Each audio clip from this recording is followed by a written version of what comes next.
So this October, I have the pleasure of marrying this gorgeous woman right here in the red in the second row.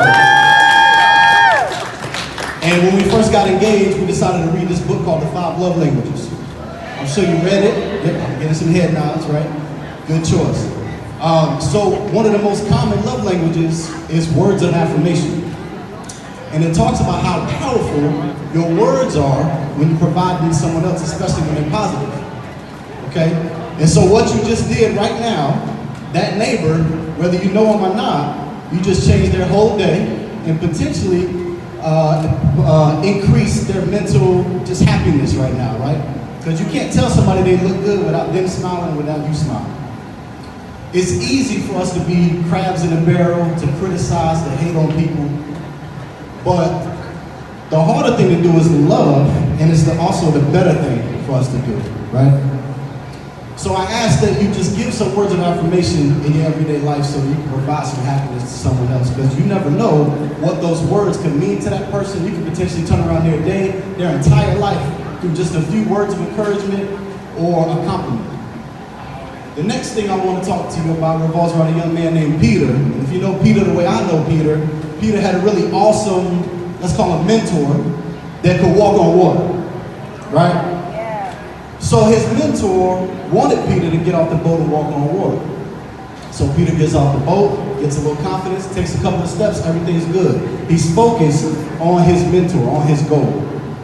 And he has faith in his steps. Then the wind starts to blow. Yeah. And he takes his focus off of his mentor, off of his goal. Yeah. Loses faith in his steps, and then what happens? He starts to sink. I'm telling you right now that there's somebody in this room tonight that is sinking.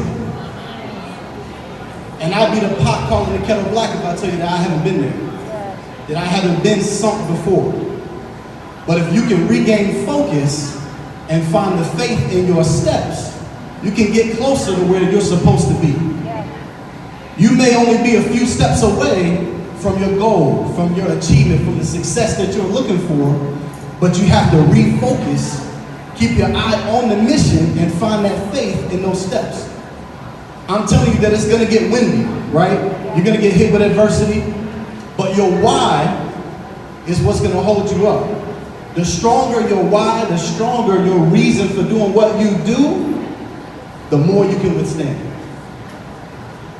And that brings me to my final point about giving back to great causes such as this.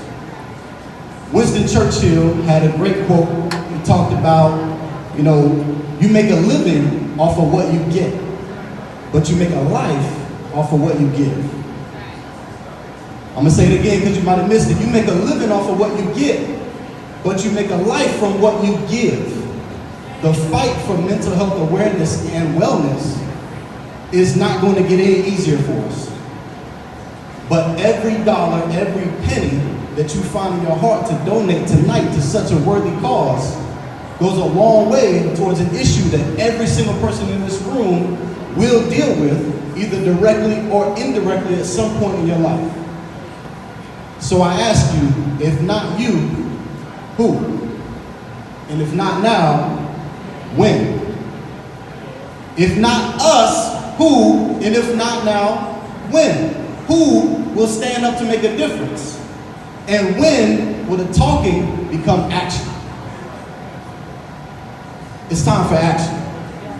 We talked about it, now we want to be about it, right? So I ask that you spread love, you have faith in your next steps, and you take action. Are y'all with me? Yes. Thank you.